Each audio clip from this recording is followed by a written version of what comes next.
Now put the value of dq in equation first. Equation first हमारा यही था, इसमें क्या करना है, हम लोगों को dq का वैल्यू पुट करना है। वो भी निकाल चुके हैं पार्ट 1 में हम लोग, d equal to k lambda dy by r square, इसे इक्वेशन पढ़ना है।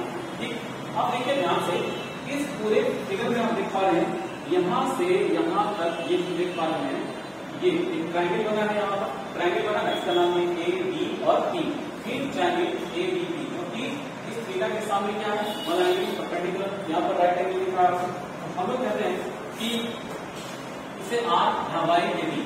अब आपको पता होना चाहिए कि अकॉर्डिंग टू पाइथागोरस थ्योरम क्या होता है, आर स्क्वायर का क्या हो जाएगा, D square plus Y, D square plus Y square होगा।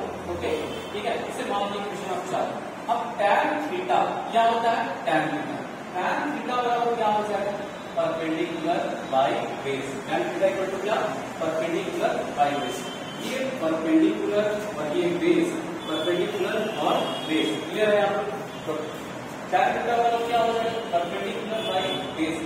ऐसा होने से अब आप एक चीज देखिए कि यहाँ पर जो देख पा रहे हैं कि y बराबर हो जाएगा, क्या हो जाएगा, tan थीटा इक्वल टू क्या, y बाय d, तो y बराबर क्या हो जाएगा, d tan थीटा। इक्वेशन पास वाले ध्यान रखना ये होगा ना कि आपको करना क्या है, बहुत ज्यादा जरूरी चीज है, करना ये है कि आपको देखिए यहाँ dy लिखे, यहाँ y लिखे, ठीक है, यहाँ y लिखे और यहाँ पर क्या दिया हुआ है, dy दिया हुआ है। इसी के रिस्पेक्ट में आपको डिफरेंशिएट करना पड़ेगा, मतलब थीटा के रिस्पेक्ट। तो यहाँ पर जो y है वो dy with respect of d theta के में आप क्या करें, डिफरेंशिएट किए हैं। तो हम यहाँ पर देखते हैं d बटा d थीटा, यहाँ पर d tan theta equal to क्या हो जाएगा, d sec स्क्वायर थीटा हो जाएगा।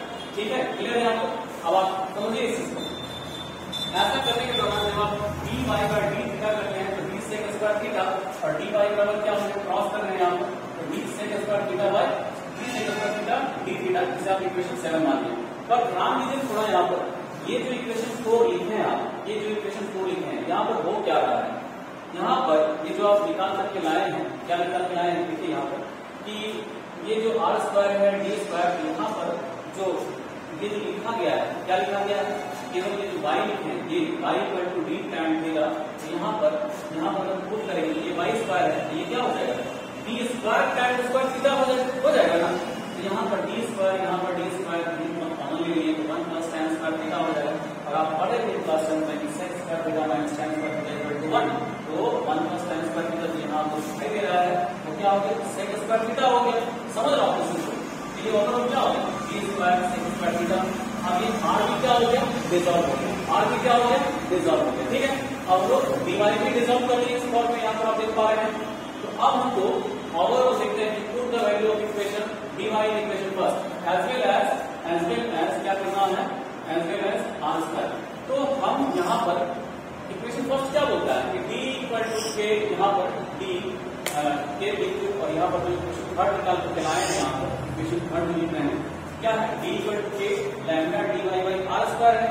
आप इस पूरे वैल्यू को जो निकाल करके लाए हैं, इसका आर स्क्वायर का और dy का इसमें पुट कर दीजिए। ठीक है, इसमें पुट कर देने से क्या मिलेगा, इसमें पुट करिए यहाँ पर, तो आप देखते हैं k lambda d sec square theta d theta, d और यहाँ पर देखिए d से d कैंसिल, एक दिया गया sec square theta sec square theta cancel out हो गया। समझ रहा हूँ इसको।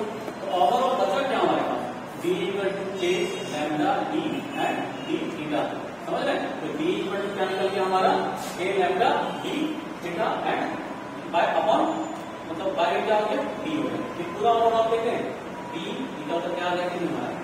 ठीक है, अब यहाँ पर एक चीज और निकल कर क्या आएगा, कभी कभी इंसान के लिए पूछेगा कि बताइए इसके हॉरिजॉन्टल कंपोनेंट जो आप देख पा रहे हैं और एक वर्टिकल कंपोनेंट देख पा रहे हैं, मतलब क्या, आप ऐसा देखिए कि ये वाला जो आप देख पा रहे हैं, ये क्या है, इस रॉड पे क्या है, परपेंडिकुलर है, परपेंडिकुलर है। तो हम इसका जो कंपोनेंट लिखेंगे वो क्या लिखेंगे, यहाँ से देखा जाए, यहाँ पर यहाँ पर क्या होता है, कंपोनेंट लिखेंगे वो क्या होता है, डी कॉस थीटा, और डी कॉस थीटा क्या हो गया, इस रॉड पे क्या परपेंडिकुलर है। क्लियर, ठीक। और यहाँ पर इस रॉड जो आप देख पा रहे हैं क्या है, पैरेलल है, इसके लिए क्या लिखेंगे, डी पैरेलल, यहाँ पर D sine theta. Clear, this is the vertical component. Clear हो गया।